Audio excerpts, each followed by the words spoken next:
you. I just applied for a grant to do a whole concert of those types of arrangements. So hopefully it works out. With both you and Chloe? Yeah, so just all arrangements for both of us to play together. Yeah. Oh. Of like old songs I like know that. you should that one be at that time. Yeah.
The chime of the bell beckons us into a sacred time. Welcome to the First Unitarian Universalist Church of Houston, where we widen love's circle by honoring the inherent worth and dignity of all. We extend a heartfelt and inclusive invitation for you to join us in meaningful worship and in service to the world. Buenos días y bienvenidos a esta comunidad donde ampliamos el círculo del amor, honorando el valor y la dignidad inherentes de todos. We greet all those who join us this morning, and we hope those watching the live stream will fill out the online attendance form and refer to the many announcements in the order of service. We ask those here in person to take a moment to check in by scanning the QR code on the front of the order of service. Then, after service, seek out and introduce yourselves to someone you don't yet know. We have visitors every Sunday. Please make them feel welcome. Now, if you could open your hymnals, the gray ones, to number 168. 168. One more step. Please rise and body your spirit as we join our voices in song.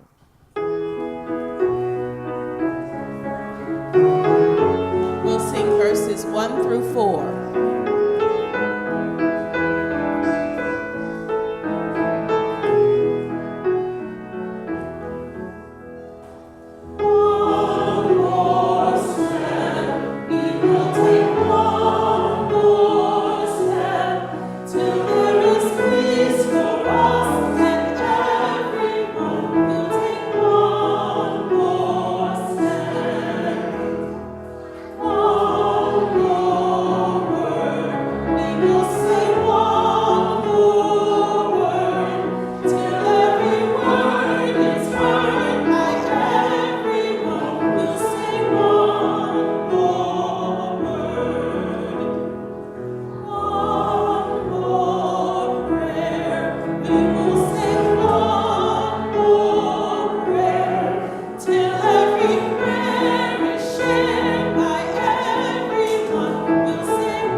Welcome to this holy place.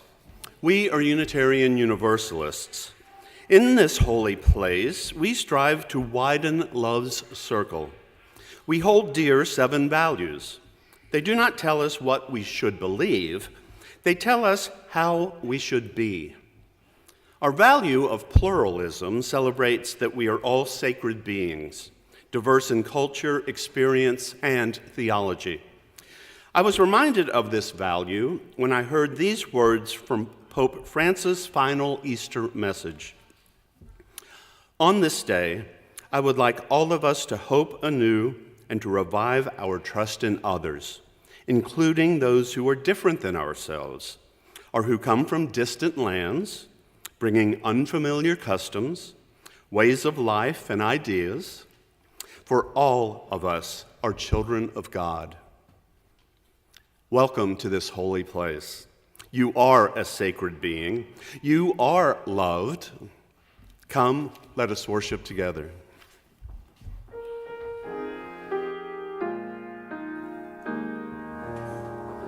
Celebremos compartiendo nuestras vidas, encendiendo esta luz.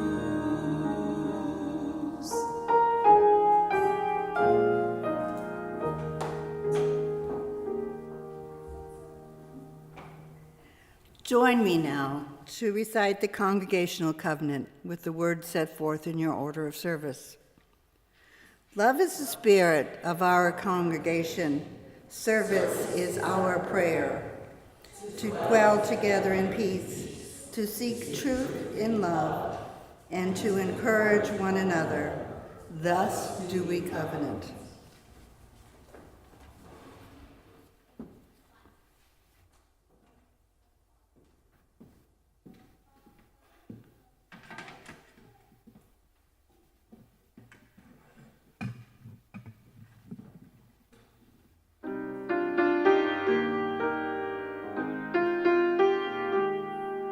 Go out and tell our story.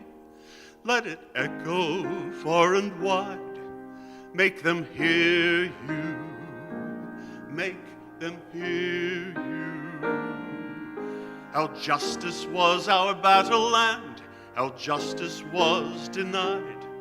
Make them hear you.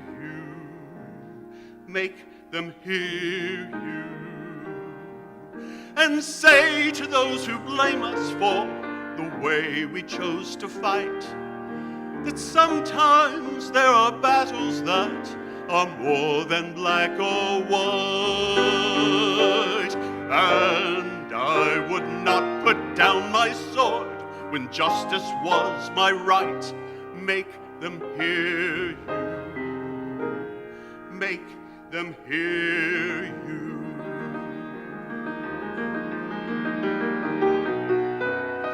Go out and tell our story to your daughters and our sons.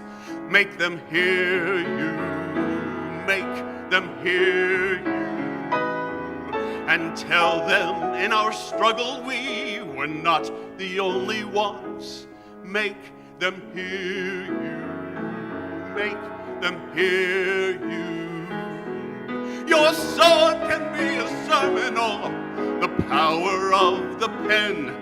Teach every child to raise his voice, and then, my brothers, then will justice be demanded by 10 million righteous men. Make them hear you. When they hear you, I'll be with you.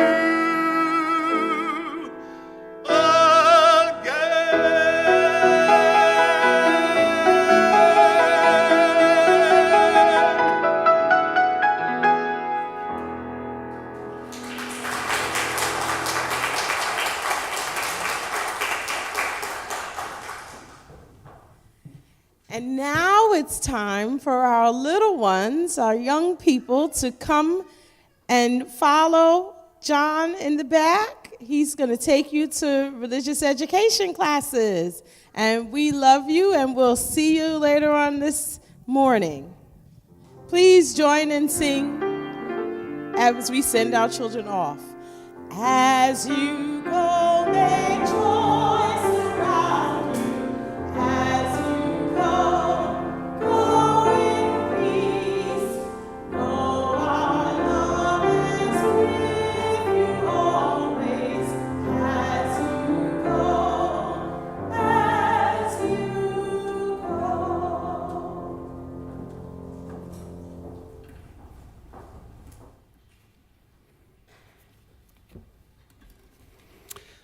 During these times, we have come to realize we must listen intentionally and in prescribed doses. It would be easy to become overwhelmed by the clamor of the news cycle and the cacophony of social media. And so we welcome a time to quietly breathe together in community and enjoy the silence. With intention and care, we carve out this time to enter into a time of stillness, a time that may bring us a new peace and understanding. This is a time that some call meditation and others name prayer. God of many names and mystery beyond all our naming, today we give thanks for the blessings of summer and the blessings of meaningful work.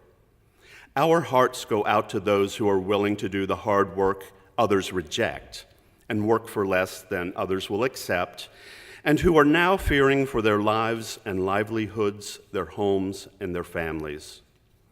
Our hearts go out to those who work for less than their efforts are worth, the underemployed, and those who are the victims of wage theft, by whose poverty the wealthy are further enriched.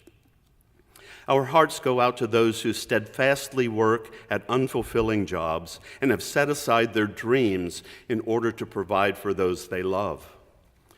Our hearts go out to those recently working at fulfilling and important jobs who are now unemployed due to short-sighted and selfish people in power.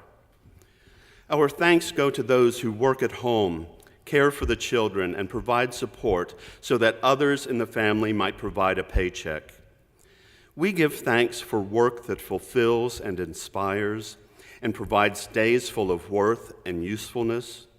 We give thanks for the threshold of a new summer, full of potential and promise.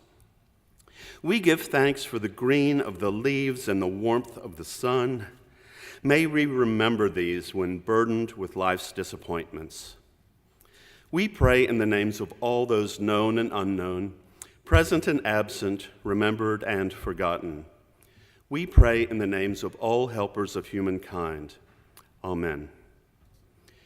We pause now together to lift up that which sits heavy and light on our hearts. Carlos de Cancio, brother of Susanna de Cancio, is nearing end of life, and we ask that you please keep the devastated family in your prayers. The memorial service for Marilyn King, the beloved member of the congregation and string band, will be here on Saturday, May 3rd at 11 a.m. here in the sanctuary. We now turn to a practice inspired by African, indigenous, and pagan traditions. We say aloud or bring to mind those who we wish to be held by the loving embrace of this religious community. They are part of the great cloud of witness and memory, and we will, even if we do not know their names, hold them in our hearts.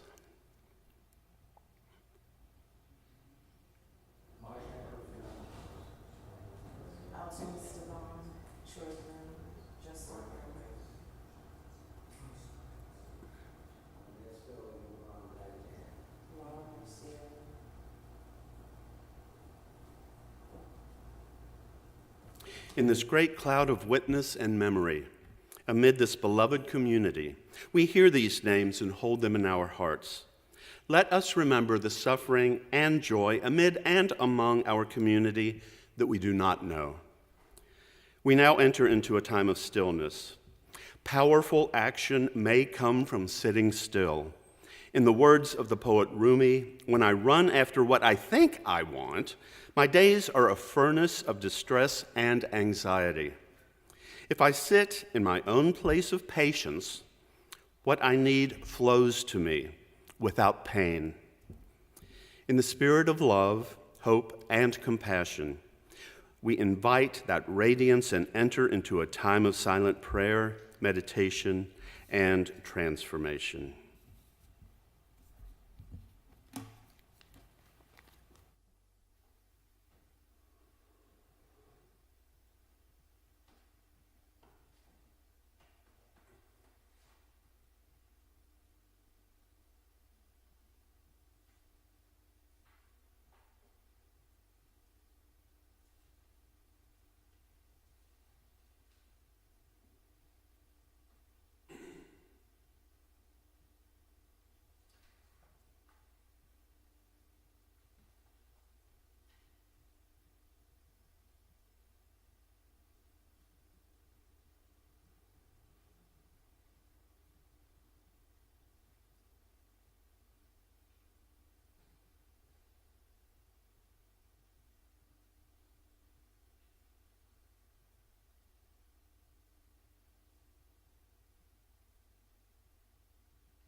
Each week, our morning offering is shared with an organization that shares our Unitarian Universalist values and through which we may live out our principles in the world.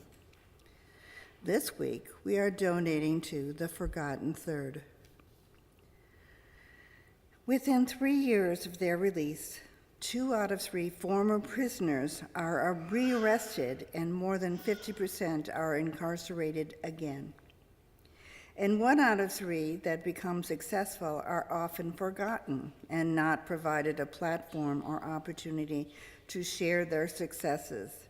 They are the Forgotten Third. This morning, we welcome Simone Morrison, our own Simone Morrison, to tell us more.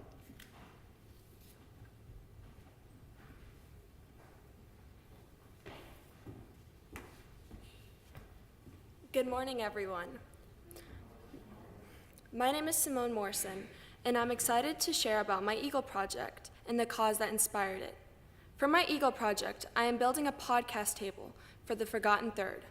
Carlton Harris founded the organization here in Houston in 2021 to provide underserved communities support and services geared to reducing recidivism, crime, violence, and economic disparities. Many of you may be familiar with Carlton and many of the young men. The program have visited our church before for gun violence prevention events to speak during the shared offering last summer. When I complete my project, the young men involved in the program will be able to begin their new podcast called Where's the Justice?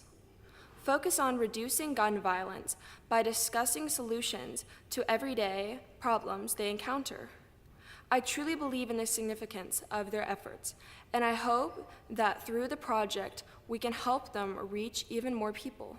Today, the offerings we collect will go towards the funding the sound system for their podcast setup, which will include microphones, headphones, and a sound console.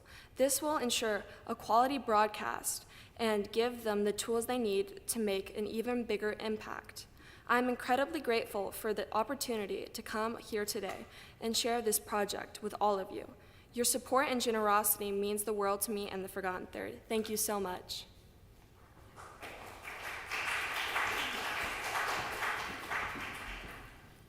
That is a very impressive Eagle Project, Simone.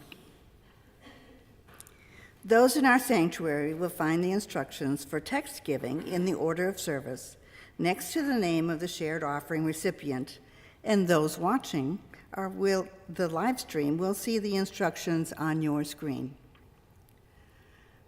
Our regular Sunday morning offering collection invites us to weave a tapestry of love and action. We ask you to give generously. An offering will now be gratefully received.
I invite you to join me in saying the dedication to the offering, which you can find in your order of service.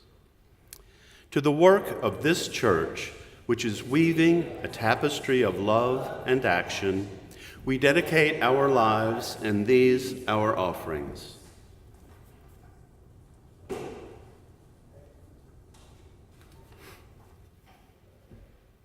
Our first reading this morning is an excerpt from work found in David White's book, Consolations, the Solace, Nourishment, and Underlying Meaning.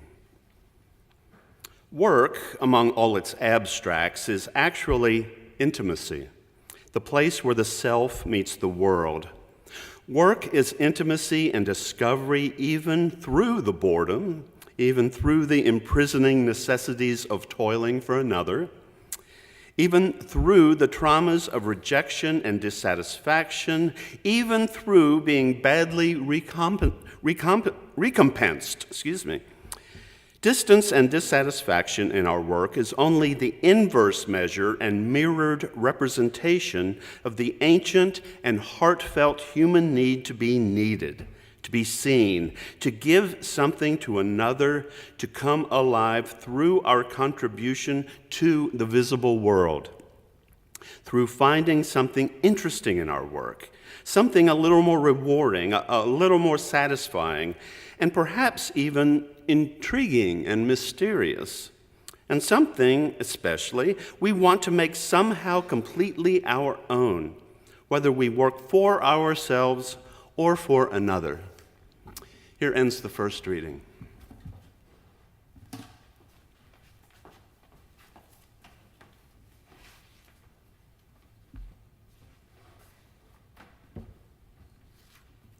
Morning poem from Dreamworks by Mary Oliver. Every morning the world is created. Under the orange sticks of the sun, the heaped ashes of the night turn into leaves again and fasten themselves to the high branches. And the ponds appear like black cloth on which are painted islands of summer lilies. It is your nature to be happy. You will swim away along the soft trails for hours, your imagination alighting everywhere. And if your spirit carries within it the thorn that is heavier than lead, it's all you can do to keep on trudging. There is still somewhere deep within you a beast shouting that the earth is exactly what it wanted. Each pond with its blazing lilies is a prayer heard and answered lavishly. Every morning, whether or not you have ever dared to be happy, whether or not you have ever dared to pray. Here ends the second reading.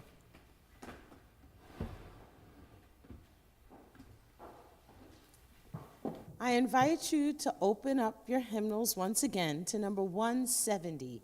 We are a gentle, angry people. Hymn number 170. Please rise in body or spirit and join your voices in song.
Before I jump into my May Day remarks, I must recognize an important anniversary. On May 25th, 1825, the idea of creating the American Unitarian Association was presented to the Berry Street Conference. The next day, May 26th, the AUA was officially formed with the approval of bylaws. So it's the 200th anniversary of the AUA, which merged with the Universalist Church of America in 1961 to create the UUA. There were mixed feelings about the merger. I had one colleague compare it to a wedding between Ruth Bader Ginsburg and Willie Nelson. So Reverend Colin is our resident historian, so you may wonder why I would be given the task of doing the sermon on this anniversary. Also, given Reverend Colin's experience and passion for organizing, why am I up here on International Workers' Day? This is one of his don't miss Sundays. But this year he is with Asa, his son if you don't know, at Admitted Students' Day at Kalamazoo College, an exciting time for both of them. So unrelated to International Workers' Day, May Day is also an ancient festival to welcome summer, celebrated down through history by diverse peoples and religions. Traditions have included gathering wildflowers and green branches, known as bringing in the May, and weaving floral garlands. Some of you may have helped with our reenactment of the tradition of the maypole yesterday at our Spring Arts Festival. Now, I titled this sermon, and pardon my French, May Day. In 1923, due to the fact that the letter S was difficult to distinguish on the telephone, May Day, the phonetic equivalent of m'aider, the French for help me, was added. I believe there is currently cause for distress in our country and the world, but there is also cause for the joy that the welcoming of summer, May Day, brings. And had I the chance to change the title of this sermon at the very last minute, I might have titled it, Nurture Your Spirit, Make Them Hear You, and Embrace Joy. Follow along and I'll explain. As I say, May Day is also International Workers' Day. Now, I won't do a pale imitation of one of Reverend Colin's May Day sermons, attempting to share his impressive knowledge of working and organizing in the United States and elsewhere. But I can share the experience of me and my family and reflect on our work lives. Before I graduated high school, I saw my grandfathers work for one company until they retired, after which they enjoyed a comfortable pension. Neither had more than a high school education, and neither grandmother worked outside the home. My dad's father was a conductor and brakeman on the railroad. My mom's dad worked for the gas and electric company. It was back in the time when companies valued the contributions of their employees, and employees had a reason to be loyal. But many companies began to phase out those pensions in the 1980s, ostensibly due to a provision in the 1978 Revenue Act. It allowed employees to use pre-tax funds for voluntary contributions toward their retirement plans. It shifted the funding of retirement to the employee instead of company-funded pensions. By the time I worked in corporate America, a 401k was made available to me. I took them up on their offer to match up to 3% of my contributions, which no doubt was cheaper for them than funding a pension plan. Now, my dad was caught somewhere in between the two, and he was unfortunate enough to be the victim of one of the most notorious corporate raiders of the 1980s. As I mentioned in a previous sermon, despite being a cisgender man, my dad worked as a gate agent for Trans World Airlines for over 30 years. Parenthetically, it is not lost on me that my dad worked with airplanes and his dad on trains, the two modes of transportation famous now and then for shuttling dissidents off to concentration camps. But that's an entirely different sermon. My father entered the workforce believing that the tried and true work paradigm that my grandfathers enjoyed would also be his experience. By all accounts, he was an ideal employee, calling in sick only twice in those 32 years, and one of those times was when my brother died. I remember him once telling us how it was proposed the gate agents form a union. The company swooped in and swore up and down such a thing was unnecessary, as the employees would always be well taken care of. My dad was crestfallen that the other people believed them. Well, then Carl Icahn came on the scene. Well known as a corporate raider, his MO is to put money into companies he believes are undervalued and poorly run so he can change them and get rich. His goal is to make money and get out, move on to the next deal, and keep getting richer.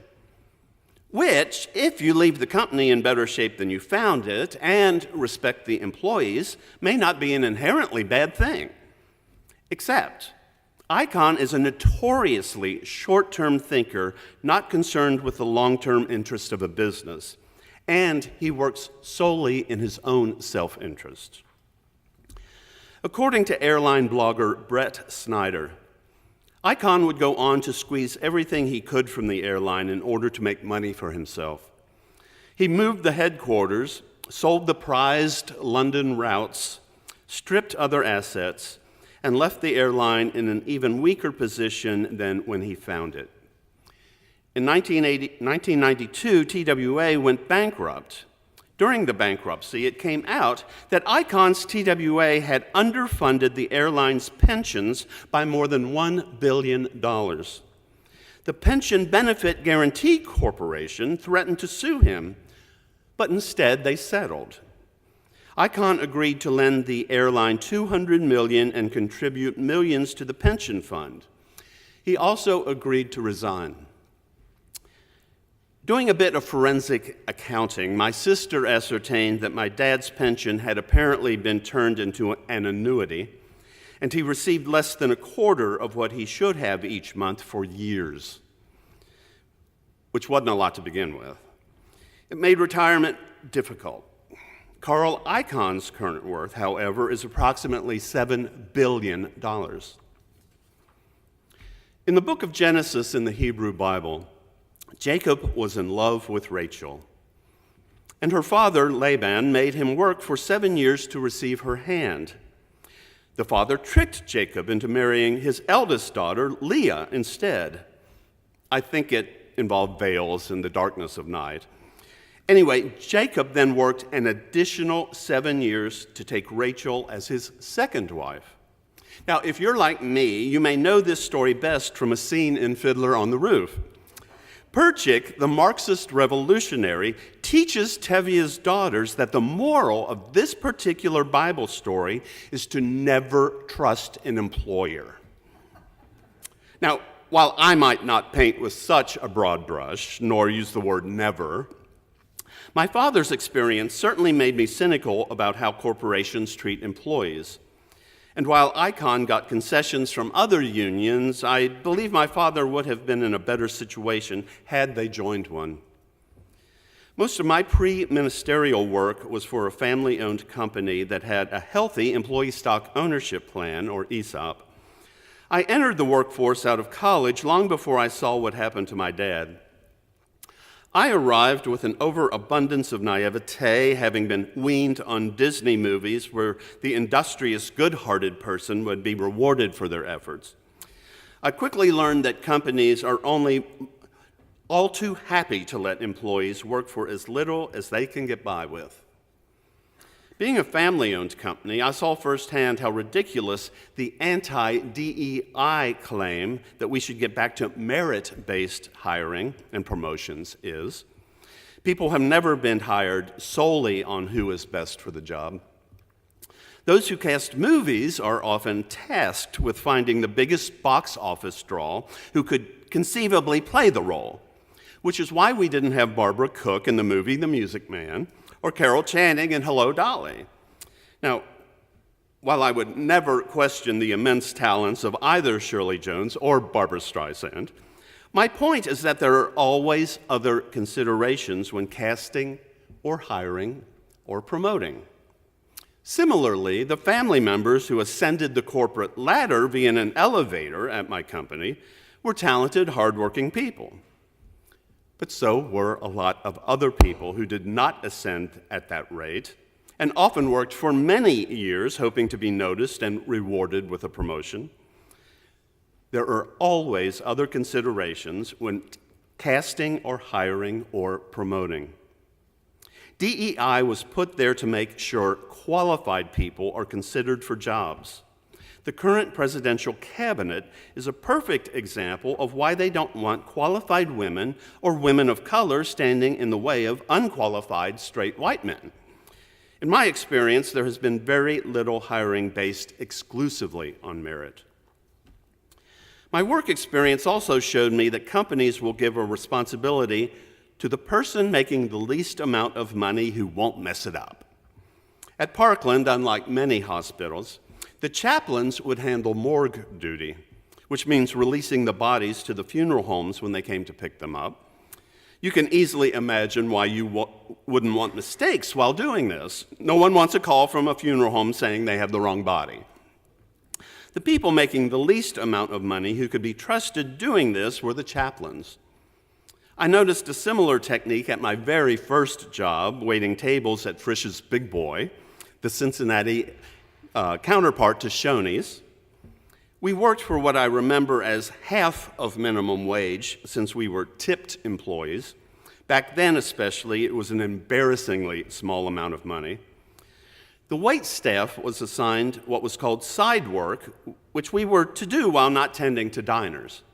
I realized later, after learning how things at other restaurants work, that these were things a prep cook should be doing, someone back in the kitchen. But why pay someone minimum wage to cut up ham and cheese and clean strawberries when you can get someone who makes half of minimum wage to do it? This is the part where I point out that the minimum wage of $7.25 in the United States has not increased since 2009.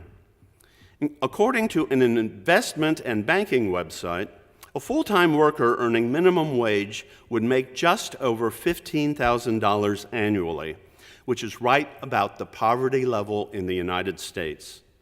To simply keep up with inflation, that annual wage would need to reach around $21,870. And I don't even have time to go into the common practice of wage theft by employers. I was very surprised to learn recently that not only have politicians not advocated for raising the minimum wage, they are repealing efforts to do so demanded by their constituents. In recent years, voters in Michigan, Missouri, and Nebraska overwhelmingly voted for higher state minimum wages and guaranteed paid sick leave. Despite the strong show of support at the polls, politicians are attempting to water down or even roll back the measures their constituents approved. In November, 58% of Missouri voters approved Proposition A, which raises the state minimum wage to $15 by 2026 and requires employers to provide paid sick leave. When gathering signatures to put the proposition on the ballot, many voters were surprised that the minimum wage was not already $15 and that paid sick leave was not already a guarantee. In March, the Missouri House passed legislation repealing the paid sick leave measure and undoing the state's decade-long practice of regularly updating the minimum wage to keep up with inflation. Republican State Representative Mitch Boggs said, "Of course the people voted for it. It would be like asking your teenager if he wanted a checkbook. They're going to vote for it every time." Besides exhibiting a shameless disregard for the will of the constituents for whom he works, and a blatantly tone-deaf understanding of the plight of those constituents, that may be the most offensively condescending thing I have ever heard a politician say, which given today's political climate is really saying something.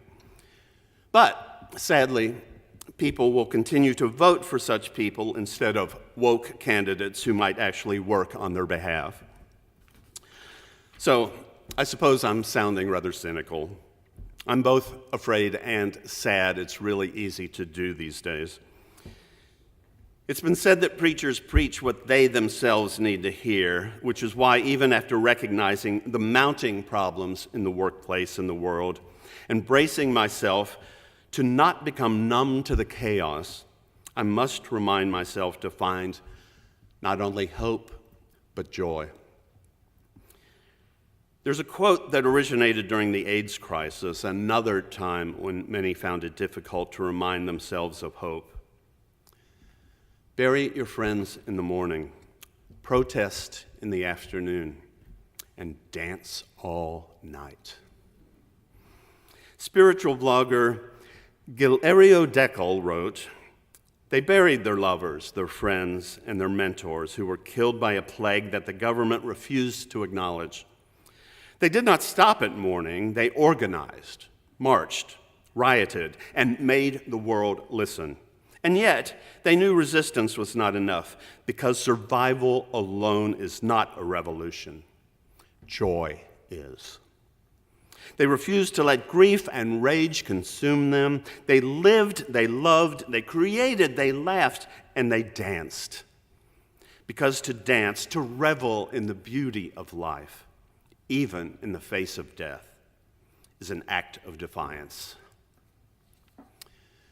Bury your friends in the morning. Thankfully, we don't have to attend memorial rituals and bury our friends with the devastating frequency that was the norm during the AIDS crisis. But just as memorial services are rituals, we must embrace our own rituals to ground us spiritually, or despair will consume us. Meditate. Pray. Do yoga. Read poetry. Whatever nurtures your spirit, whatever your spiritual practice, you need it now more than ever. Protest in the afternoon. Carrying signs while wearing a yellow shirt outside City Hall is only one of many ways that we can protest. Your sword can be a sermon or the power of the pen. Call and write your representatives. Contact the TV station when they present slanted news and gushing celebrity interviews instead of reporting on the atrocities our elected and unelected leaders are committing. According to a respected journalist I spoke to, those with conservative views contact the station far more often than others do. So let's even it out. However you choose to protest, we need it now more than ever. Make them hear you. Make them hear you. And dance all night. Because to dance, to revel in the beauty of life, even in the face of death, is an act of defiance. Joy can be a revolutionary act in the face of despair. I would suggest to you that May Day is our reminder of hope and our reason for joy. On the coldest and gloomiest of winter's evenings, when all seems gray and devoid of life, we know spring will return, and spring keeps its promise of renewal. Even if we won't be here to see it, we know it will happen. May Day celebrates the victory of summer against winter, as the victory of life against death. Just yesterday, I noticed that 2 of my bougainvillea that I had practically given up on have green vines sprouting from them. Embrace joy. Sing like no one is listening, love like you've never been hurt, dance like no one is watching, and live like it is heaven on earth. However it is that you express joy, we need it now more than ever. Bury your friends in the morning, protest in the afternoon, and dance all night.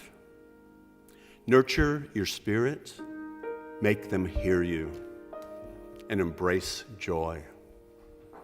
Amen.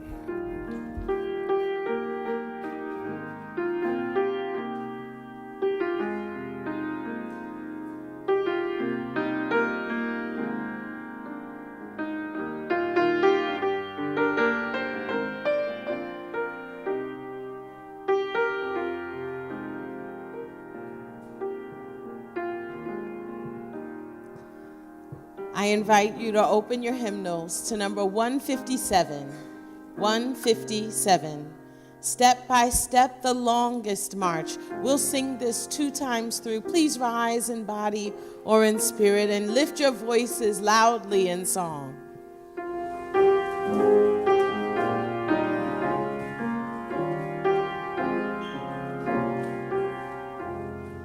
Step by step, the longest march can be won, can be won. Many stones can form an arch. Sing thee none, and by union what we can be accomplished still. Drops of water turn a mill. Sing thee none. Step by step, the longest march can be won. Many stones can form an arch. Sing thee none, and by union what we will can be accomplished still. Drops of water turn a mill.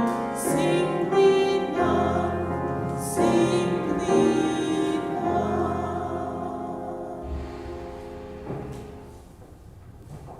Please join me in extinguishing the chalice with the words set forth in your order of service. We extinguish this flame, but not the light of truth, the warmth of community, or the fire of commitment. These we carry in our hearts until we are together again.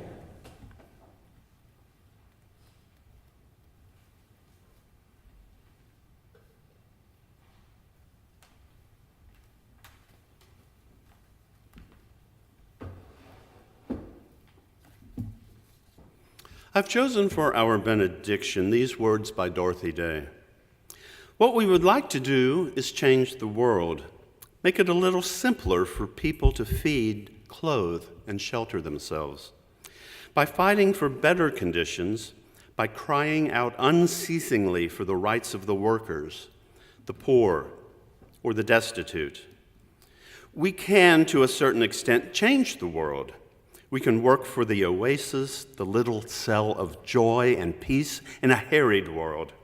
We can throw our pebble in the pond and be confident that its ever-widening circle will reach around the world. Go forth and nurture your spirit. Make them hear you and embrace joy.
Thank you for joining us. We want to know who you are and would love to connect with you. Please fill out the link to the online attendance form, and if you are on YouTube, click like and subscribe.